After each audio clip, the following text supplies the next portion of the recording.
ওয়া মা লাহু ফিল আখিরাতি মিন খালাক, তাদের পরকালে তাদের কোনো রকম অংশ মিলবে না।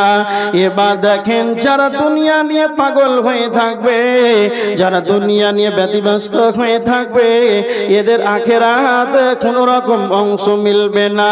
সব চাইতে চালাকে তো নবীজির কাছে আনসারীদের এক ব্যক্তি নবীজিকে এসে বলছেন, হাদিসটা রয়েছে ইবনে মাজাহ শরীফের 4259 নাম্বার হাদিস। আনসারীদের এক ব্যক্তি নবীজির কাছে এসে জিজ্ঞাসা করেছে, আল্লাহর নবী আপনি বলেন সব চাইতে উত্তম মুমিনকে? তো নবীজি বললেন, আহসানুহুম খুলুকান, যার চরিত্র ভালো সেই হলো উত্তম মুমিন। দ্বিতীয়বার নবীজিকে আবার প্রশ্ন করেছেন, আল্লাহর নবী আপনি বলেন সব চাইতে বুদ্ধিমান ব্যক্তিকে, সব চাইতে বুদ্ধিমান মানুষকে? আল্লাহর নবী বললেন, আকসারুহুম লিল মাউত যিকরা, যেই ব্যক্তি বেশি বেশি বেশি করে মওতটাকে স্মরণ করবে, যেই ব্যক্তি মরণটাকে বেশি স্মরণ করবে, সেই ব্যক্তি হবে সব চাইতে চালাক। তৃতীয়বার নবীজি বললেন, যেই ব্যক্তি পৃথিবীর জীবনে বেঁচে থাকাকালে, দুনিয়ার বেঁচে থাকাকালে সে জীবদ্দশায় আখিরাতের জন্য আমলগুলোকে অগ্রিম পাঠিয়ে দেবে, ইবাদতের মাধ্যমে, তাহাজ্জুদের মাধ্যমে, দানের মাধ্যমে, সেই রকম আমলগুলোকে অগ্রিম পরকালের জন্য অগ্রিম পাঠিয়ে দেয়, সেই ব্যক্তি হলো সব চাইতে চালাক। তার মানে যেই ব্যক্তি বেশি বেশি করে মরণটাকে স্মরণ করবে, সেই ব্যক্তি হবে সব চাইতে চালাক। আর যারা হতভাগা হবে, যারা দুনিয়া নিয়ে পাগল হয়ে থাকবে, ব্যতিব্যস্ত হয়ে থাকবে, তাদের আখিরাতে কোনো রকম জিনিস মিলবে না। তো যারা চালাক হবে, যারা ঈমানদার হবে, তারা আল্লাহর কাছে দোয়া করবে, রব্বানা আতিনা ফিদ দুনিয়া হাসানাতাও ওয়া ফিল আখিরাতি হাসানা। আল্লাহ কি বলবে, হে আমাদের রব, আপনি আমাকে দুনিয়ার বুকে কল্যাণ দান করেন, কল্যাণ দেন, হাসানা দেন, ওয়া ফিল আখিরাতি হাসানা, এবং আল্লাহ আপনি আমাকে আখিরাতে কল্যাণ দান করেন। সব চাইতে বড় যেটা আপনার কাছে কল্যাণ কামনা করি, ওয়া কিনা আযাবান নার, আল্লাহ আপনি আমাকে জাহান্নাম থেকে নিষ্কৃতি দেন, আল্লাহ আপনি আমাকে জাহান্নাম থেকে পরিত্রাণ দেন। তার মানে যারা চালাক হবে, যারা ঈমানদার হবে, তারা দুনিয়াও চাইবে, তারা আখিরাতও চাইবে, আর আল্লাহকে বলবে, আল্লাহ আপনি আমাকে জাহান্নাম থেকে নিষ্কৃতি দেন। এবার দেখেন যারা চালাক হবে, এইভাবে যদি দোয়া করে, তো আল্লাহ বলেছেন এদের পরকালে এদের অংশ মিলবে। নচেত যারা শুধু দুনিয়া দুনিয়া দুনিয়া চায়, ওয়া মা লাহু ফিল আখিরাতি মিন খালাক, তাদের কোনো কিছু অংশ মিলবে না। তবে আমার আল্লাহ বলেছেন যদি তাদের কোনো অংশ না মিলে, তবে তাদের কি মিলবে? তো আমার আল্লাহ বলেছেন, ওয়া আসারাল হায়াতাদ দুনিয়া, যারা দুনিয়াকে বেশি বেশি করে অগ্রাধিকার দেবে, তার ঠিকানা হবে ফা ইন্নাল জাহিমা হিয়াল মাওয়া, তার ঠিকানা হবে জাহান্নাম। কি বুঝতে পারলে? দুইটি জাহান্নাম যাওয়ার কারণ, যেই ব্যক্তি আল্লাহ দ্রোহী হবে, সীমা লঙ্ঘনকারী হবে, এবং এই দুনিয়াকে বেশি বেশি করে প্রাধান্য দিবে, তার ঠিকানা হবে জাহান্নাম। আল্লাহ সুবহানাহু ওয়া তাআলা দুইটি ভালো গুণ বর্ণনা করেছেন জান্নাতীদের, যাদের ভিতরে দুইটি গুণ থাকবে রে। ওয়া আম্মা মান খাফা মাকামা রাব্বিহি ওয়া নাহান নাফসা আনিল হাওয়া, যেই ব্যক্তি আল্লাহকে উপস্থিত হওয়াকে, দণ্ডায়মান হওয়াকে, আল্লাহকেই ভয় করবে। মাঠে ঘাটে ঘাটে বাজারে এক স্টেশনে, জলহীন প্রান্তে জল সমুদ্রে, নির্জন জায়গায় একাকে আছে, কেউ নাই, সেই জায়গাতেও আল্লাহকে ভয় করে। তার মানে যে ব্যক্তি আল্লাহকে ভয় করবে তার ঠিকানা হবে 2 নাম্বার। আল্লাহ বলেছেন ওয়া নাহান নাফস আনিল হাওয়া, নিজের নফসকে কন্ট্রোলে রাখবে, নিজের নফসকে বেকন্ট্রোল হবে না, নিজের নফসকে প্রবৃত্তি যেটা লালসা আকাঙ্ক্ষা আছে এই লালসাকে মুক্ত রাখতে হবে। এক কথায় নিজের মন মতন চলা যাবে না। জলসার মাহফিল চলছে একদিকেই যেন বাজার চলছে, মেয়েদের ছেলেদের যেন জেনার কারখানা খুলেছে, এরকম মনটা চাই যেন জলসার মাহফিল ছেড়ে যেন আমরা চায়ের দোকানে বসে থাকি, বাজারে যেন একে অপরে ধাক্কা দিই। এইরকম যতগুলো মনের তামান্না আছে, এই সমস্ত যতগুলো শয়তানের আগ্রহ রয়েছে, নিজের নফসকে কন্ট্রোলে রাখবে। তো আমার আল্লাহ বলেছেন যারা আমাকেই ভয় করবে এবং নিজের নফসকে কন্ট্রোলে রাখবে, এই 2টা গুণের কারণে আল্লাহ তাদেরকে জান্নাত দিবেন। তাদের ঠিকানা হবে ফাইনাল জান্নাতা হিয়াল মাওয়া। এই ভালো 2টা গুণ যাদের ভিতরে থাকবে এই কারণে তাদের ঠিকানা হবে জান্নাত। আর যাদের ভিতরে এরকম 2টি খারাপ গুণ যাদের ভিতরে থাকবে এই কারণে তাদের ঠিকানা হবে জাহান্নাম। এবার দেখেন জাহান্নাম যাওয়ার কারণ আপনি কি বুঝতে পারবেন, কি আছে? তিরমিজি শরীফের হাদিস নাম্বার 2004, হযরত আবু হুরায়রা রাদিয়াল্লাহু তাআলা আনহু, হযরতে আবু হুরায়রা রাদিয়াল্লাহু তাআলা আনহু আল্লাহর নবীকে প্রশ্ন করছেন, আল্লাহর নবী আন আকসারি মা ইদখিলুন নাসাল জান্নাহ, কি এমন কাজ আছে, কোন কর্ম, কোন বস্তুটা বেশি মানুষকে জান্নাতে নিয়ে যায়? এমন কোন বস্তু আছে, কোন বস্তু বেশি বেশি মানুষকে জান্নাতে নিয়ে যায়? তখন আল্লাহর নবী 2টা কথা বললেন, তাকওয়াল্লাহ।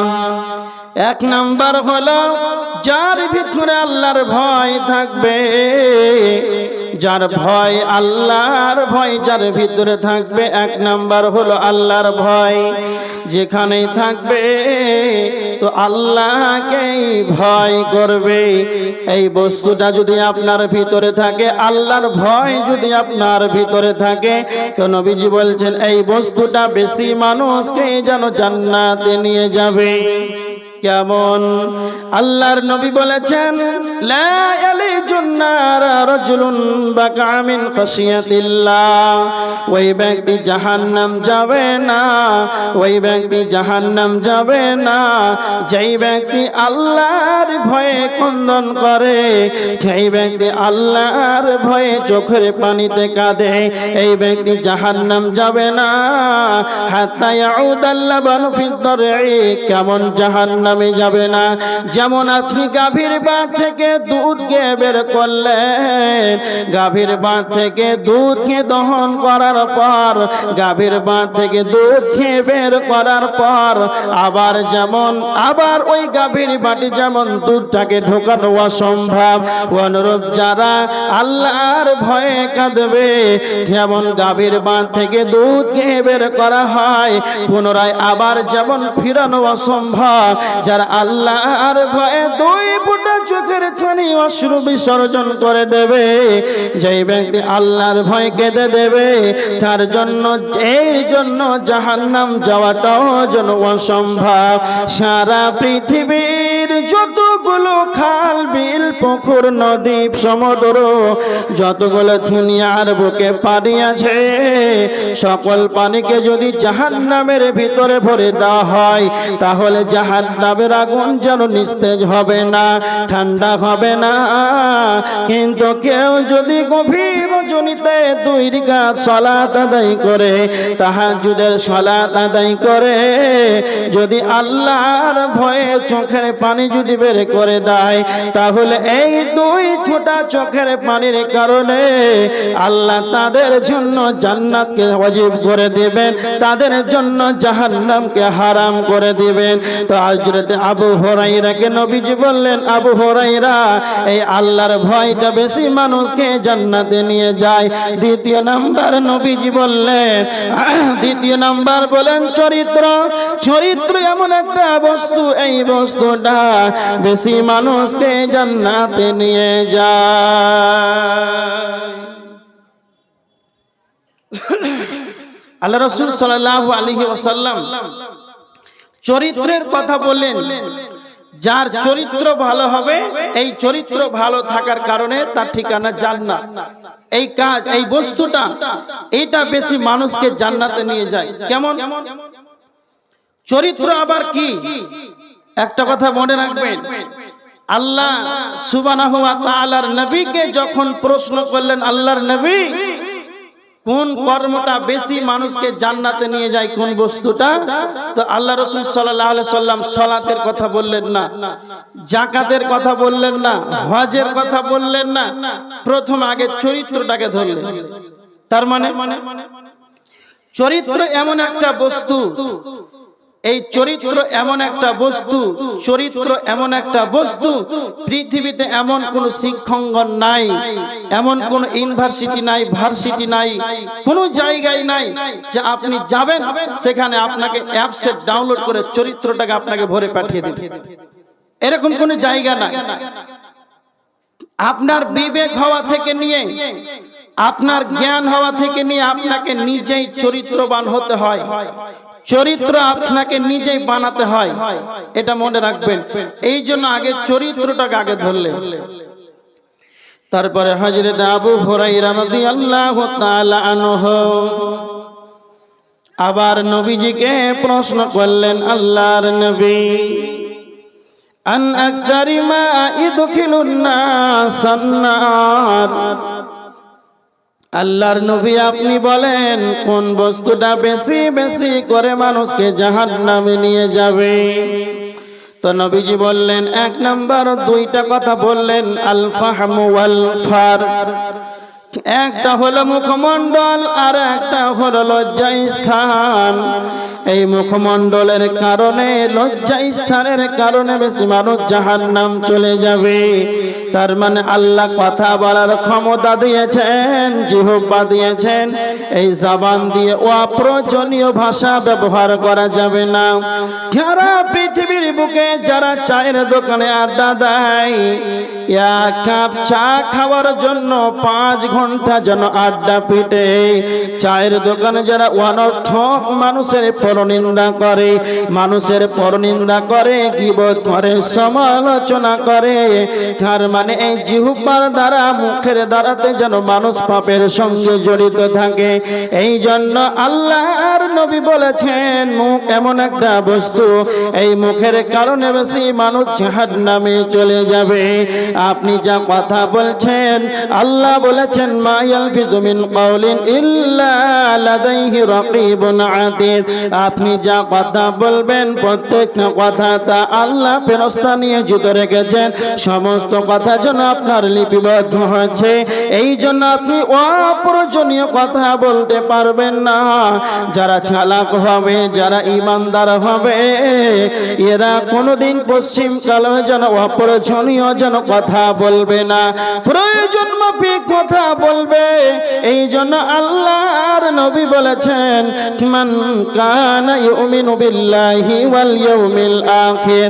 আল্লাহর নবী বলেছেন, যাদের আখিরাতের প্রতি ঈমান আছে, আল্লাহর প্রতি যাদের ঈমান আছে, পরকালের প্রতি যাদের বিশ্বাস আছে, ফালিয়াকুল খায়রান, তবে যেন তারা ভালো ভালো ভালো কথা বলে, নচেত আউলিয়াসমত, যেন চুপ থাকে। তার মানে প্রয়োজন আছে তুমি অপ্রয়োজনীয় কোনো কথা বলবে, প্রয়োজন আছে তুমি প্রয়োজন মাফিক কথা বলো। যারা প্রয়োজন মাফিক কথা বলবে, যারা মানুষের সামনে কম কথা বলবে, এদের কথার যেন ওজন বেশি থাকে। আর যারা এমনিতেই মানুষের সামনে এক কাপ চায়ের জন্য 2 ঘন্টা 3 ঘন্টা লেকচার দিয়ে দেয়, যারা অপ্রয়োজনীয় বেশি বেশি করে কথা বলে, এদের কথার যেন কোনো মূল্য থাকবে না। 2 নাম্বার নবীজি বললেন লজ্জা স্থান, লজ্জা স্থানের কারণে বেশি মানুষ জাহান্নামে চলে যাবে। তার মানে আল্লাহ সুবহানাহু ওয়া তাআলা ঈমানদারদেরকে বলেছেন, হে মুমিন সকল, তোমরা তোমাদের লজ্জা স্থানের হেফাজত করো। কেন কেন কেন? মানুষ লজ্জা স্থানের কারণে বেশি মানুষ জাহান্নামে চলে যাবে। আল্লাহ নবী এই 2টার কথা বললেন হযরত আবু হুরায়রাকে।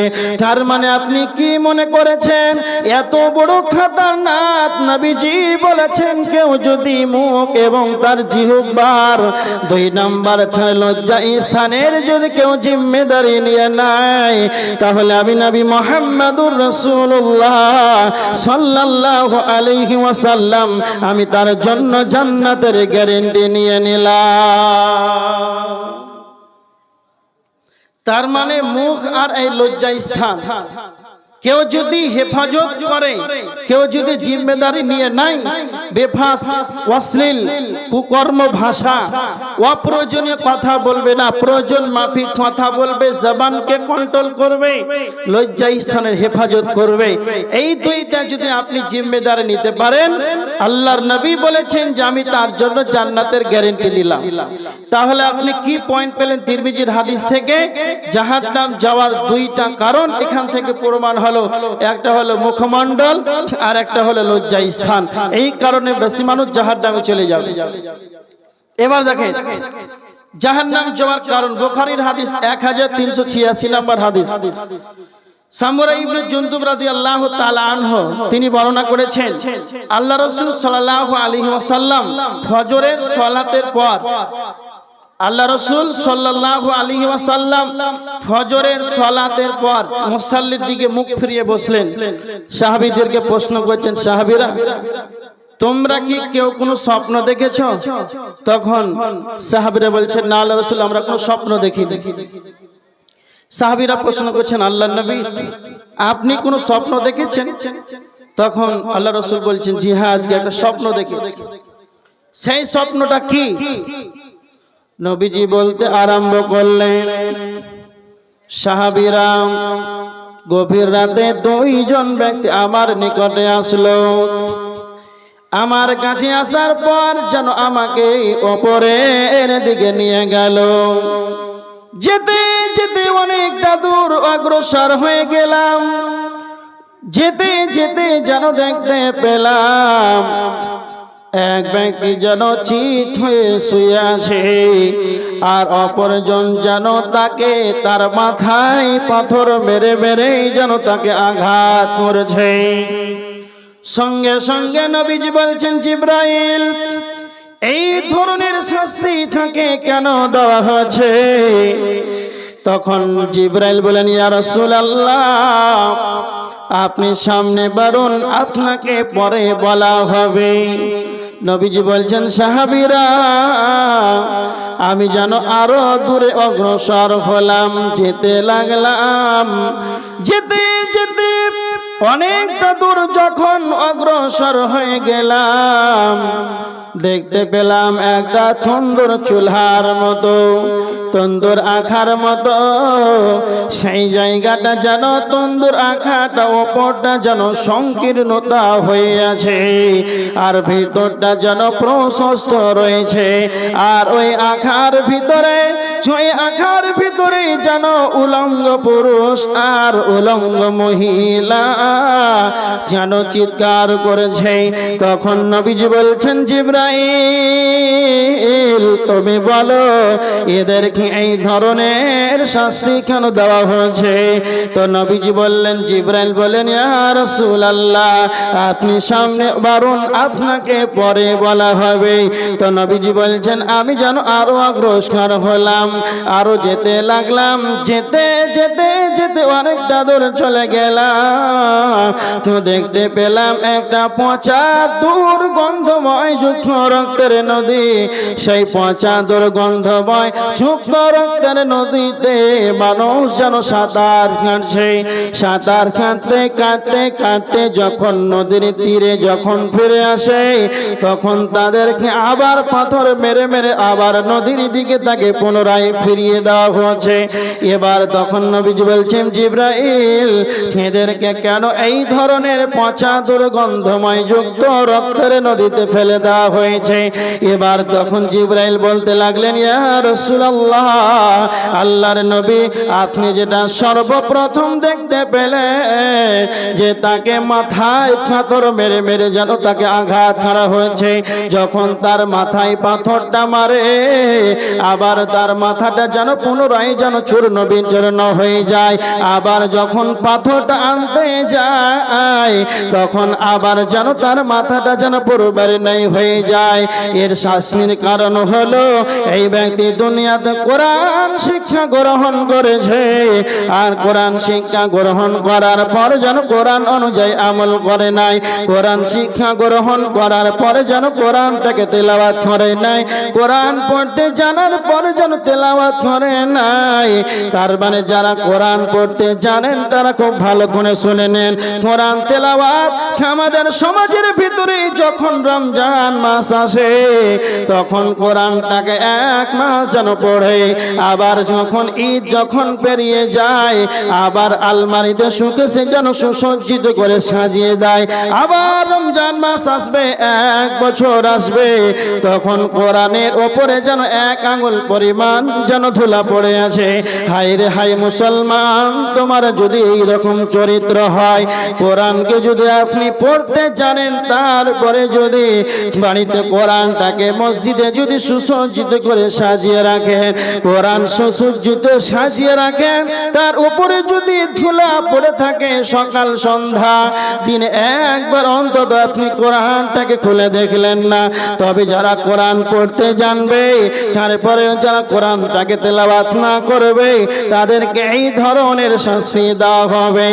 আবার জিবরাইল বললেন, ইয়া রাসূলুল্লাহ আপনি যেটা দ্বিতীয় নাম্বার দেখতে পেলেন যে একটা তন্দুর চুলার মতো, সেই তন্দুর আখার মতো, যার ওপরটা যেন সংকীর্ণতা হয়ে আছে আর যার ভিতরটা যেন প্রশস্ত রয়েছে, এটা হলো দুনিয়ার বুকে যারা ব্যভিচার করনেওয়ালা, যারা জিনা করেছে, যারা ব্যভিচার করেছে, যারা মহিলার পুরুষ, মহিলার পুরুষ আর পুরুষ আর মহিলা, যারা ব্যবহারে যারা ব্যভিচার করেছে, জিনা করেছে, এই জিনা করার মতন জঘন্য পাপের কারণে আল্লাহ তাদেরকে যেন এইভাবে অ্যাপ্রোচিং করে উলঙ্গ করে জাহান্নামে তাদেরকে ফেলে দিয়েছে।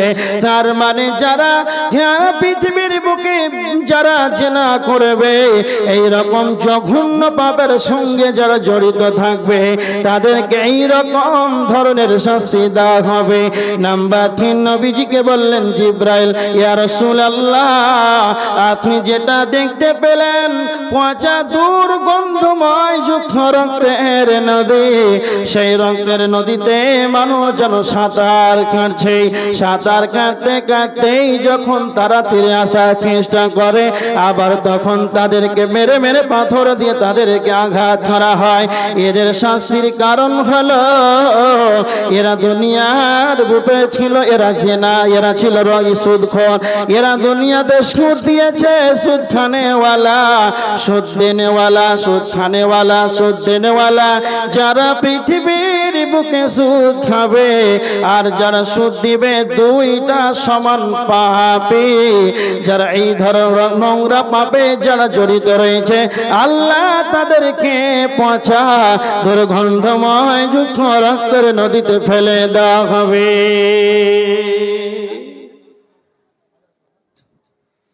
তাহলে এই বুখারীর হাদিস থেকে 3টা পয়েন্ট পাওয়া গেল। কি? যারা দুনিয়ার বুকে কোরআন শিক্ষা গ্রহণ করার পর কোরআনকে তেলাওয়াত করবে না, কোরআন অনুযায়ী আমল করবে না, এই কারণে জাহান্নাম। নাম্বার 2, যেই ব্যক্তি ব্যভিচার জিনার মতন জঘন্য কাজ করবে, এই কারণে জাহান্নাম। নাম্বার 3, যারা সুদ খাবে, যারা সুদ দেবে, সুদখোর, তাদেরকে এইরকম জঘন্য পাপে যারা জড়িত রয়েছে তাদেরকে এই ধরনের শাস্তি দেওয়া হবে। তার মানে এই জায়গাতে 3টা পয়েন্ট পাওয়া গেল, এটা হচ্ছে জাহান্নাম যাওয়ার কারণ। এবার দেখেন সূরা হুমাযা, সূরা হুমাযাতে 2টা কারণ আল্লাহ বর্ণনা করেছেন জাহান্নাম যাওয়ার কারণ। কি কারণ? বিসমিল্লাহির রহমানির রহিম। ওয়াইলুল লিকুল্লি হুমাযাতিল লুমাযা আল্লাযী জামা'a মালান ওয়া আদ্দাদা। আল্লাহ বলেছেন জাহান্নাম যাওয়ার 2টা কারণ সূরা হুমাযার ভিতরে আল্লাহ বলেছেন। 1 নাম্বার হলো ওয়াইলুল লিকুল্লি হুমাযাতিল লুমাযা, যারা মানুষের সামনে পিছনে যারা মানুষের গীবত করে, তার মানে যারা মানুষকে সামনে অপমান করে দেয়, আর অনুপস্থিত ব্যক্তির যেন, যেই ব্যক্তি উপস্থিত নাই অনুপস্থিত ব্যক্তির যেন সমালোচনা করে, তার যেন উপস্থিত নাই ওই ব্যক্তির যেন গীবত করে। আব্দুল কাইয়্যুম, আপনাদের আমি এখানে 1.5 ঘন্টা আলোচনা করলাম। আব্দুল কাইয়্যুমের কি ভুল হলো? আপনি আব্দুল কাইয়্যুমকে না বলে আপনি গোটা গ্রামবাসীকে বলে দিলেন, তার মানে আপনি আমার অনুপস্থিতিতে যেন আপনি গীবত করলেন। তো যারা এই রকম ভাবে যারা মানুষের গীবত করবে, 2 নাম্বার আল্লাহ বলেছেন আল্লাযী জামা'a মালান ওয়া আদ্দাদা, যারা মালকে জমা করে করে গুনে গুনে অ্যাকাউন্টে সাজিয়ে রাখবে, মালকে জমা করে করে রাখবে। সারা পৃথিবীর বুকে যতগুলো আল্লাহর সৃষ্টি প্রাণী আছে, অন্য কোনো প্রাণী নাই যে তারা মালকে জমা করে করে করে যেন গুনে গুনে রাখে। মানুষই রাখে, তবে মানুষই জাহান্নামে যাবে। তারা মালকে গুচ্ছিত করে সাজিয়ে সাজিয়ে রাখবে, আর সে মনে মনে ভাববে ইয়াহসাবু আন্না মালাহু আখলাদা, মাল আমার চিরকালের সঙ্গী হবে, মাল আমার চিরকালের যেন সঙ্গী হবে, সাথী হবে, এটা সে মনে মনে ভাবে। তো আমার আল্লাহ বলেছেন কাল্লা, কখনো নয়, কখনো নয়। তুমি কি একবার ভাবো না? তুমি কি তোমার একবার বিবেক কম্পিউটারকে খোলো না? তুমি কি তোমার ইতিহাসটাকে ফলো করো না? এই মাল একদিন ছিল তোমার দাদার, তোমার দাদা মরে হয়ে গেল তোমার বাবার। যেই দিন তুমি পৃথিবী ছেড়ে চলে যাবে, সেই মাল তোমার সন্তানের হয়ে যাবে। যেই দিন তোমার সন্তান জন্মগ্রহণ করেছে, সেই দিন তোমার মালের মালিকানা অন্য সত্ত্বে চলে গিয়েছে। যেই দিন তুমি সিট থেকে নেমে যাবে, ওই মালের মালিকটা হ্যান্ডেলটা যেন তোমার ছেলে মালিকানা করবে। তারপর কি তুমি মনে করো যে মাল আমার চিরকালের সঙ্গে হবে, সাথী হবে? আল্লাহ বলেছেন যারা এইরকম ভাবে মালকে জমা করে করে রাখবে, তো আল্লাহ বলেছেন কাল্লা, কখনো নয়, লা ইমবাদান্না ফিল হুতামা, তাদেরকে ওয়াচিরেই হুতামা নামক জাহান্নামে নিক্ষেপ করা হবে, তাদেরকে হুতামা নামক জাহান্নামে ফেলা হবে। আল্লাহ বলেছেন নারুল্লাহিল মুকাদা, আল্লাহ বলেছেন তা হলো আমারই প্রজ্বলিত আগুন, হুতামা নামক জাহান্নাম জাহান্নাম এটা হলো আল্লাহর জ্বালানি আগুন। দুনিয়ার আগুনের চাইতে জাহান্নামের আগুনের হোতামা নামক জাহান্নামের আগুনের 70 গুণ বেশি তেজ রয়েছে। তার মানে আমার আপনার জ্বালানি আগুনের চাইতে হোতামা নামক জাহান্নামের আগুনের 70 গুণ বেশি তেজ রয়েছে। তো আমার আল্লাহ বলেছেন যারা মালকে জমা করে করে অ্যাকাউন্টে রাখবে আর মনে মনে ভাববে যে মাল আমার সাথী হবে, সঙ্গী হবে, তাদেরকে আল্লাহ হোতামা নামক জাহান্নামে নিক্ষেপ করে দিবেন। হোতামা নামক জাহান্নাম কতটা কঠিন, কত পিষ্টকারী হোতামা নামক জাহান্নাম, সেটা আল্লাহর জ্বলিত আগুন। আমার আগুন আপনার আমার জ্বালানি আগুন জাহান্নামের আগুনের চাইতে কতটা যেন পার্থক্য রয়েছে। আল্লাহর জাহান্নামের আগুন দুনিয়ার আগুনের কতটা যেন ডিফারেন্স রয়েছে। আপনি এখন একটা আগুনকে তৈরি করেন কাঠ, কয়লা, ডিজেল, কেরোসিন, পেট্রোল দিয়ে একটা আগুনকে যেন এইখানে তৈরি করেন, আর একটা জীবিত মানুষকে ফেলে দেন। একটা মানুষকে যদি আপনার আমার জ্বালানি আগুনের ভিতরে যদি একটা জীবিত মানুষকে ফেলে দেওয়া হয়, একজন মানুষকে যদি ফেলে দেওয়া হয়, তাহলে তার প্রথমে যেন চামড়া পড়বে, তারপরে তার যেন তার মাংসটা পড়বে, তারপরে যেন তার হাড়টা পড়বে। একটা কথা মনে রাখবেন, আপনার আমার জ্বালানি আগুন আস্তে আস্তে এই যেন পড়তে পড়তে যেন ভিতরে যাবে। তো আমার আল্লাহ বলছেন তোমরা কি তা জানো না হোতামা নামক জাহান্নাম পিষ্টকারী সেই জাহান্নামের আগুন কতটা কঠিন, তোমরা কি জানো না? আল্লাহ সুবহানাহু ওয়া তাআলা বলেছেন আল্লাতী তাত্তালিউ আলাল আফইদা জাহিদা, পর্যন্ত গ্রাস করবে। যখনই হোতামা নামক জাহান্নামের ভিতরে মানুষকে ফেলে দেওয়া হবে, তখন তাদের চামড়াটা যেই রকম পড়বে, একই সম পরিমাণ তার মাংসটা পড়বে, একই সম পরিমাণ যেন তার মাংস হাড় পড়বে, তার এক সম পরিমাণ যেন তার কলিজাটা পড়বে, ফ্যাপসাটা পড়বে। কেন না আল্লাহ বলেছেন আল্লাতী তাত্তালিউ আলাল আফইদা, হোতামা নামক জাহান্নাম পিষ্টকারী হোতামা নামক জাহান্নাম এতটাই খতরনাক, চামড়া যেরকম পড়বে মাংসটাও সেই রকমই পড়বে, কলিজাটাও সেই রকমই পড়বে, তোমার হৃদয়টা সেই রকমই পড়বে। এটাই হলো হোতামা নামক জাহান্নামের আগুন, দুনিয়ার চাইতে 70 গুণ বেশি, সেটা হলো নারুল্লাহিল মুকাদ্দা। এর কঠিন পিষ্টকারী জাহান্নামে যাবে কে? তো আমার আল্লাহ বলেছেন যারা মানুষের গীবত করবে আর মালকে জমা করে করে রাখবে, আল্লাহ তাদেরকে এই কঠিন আযাব দেবে।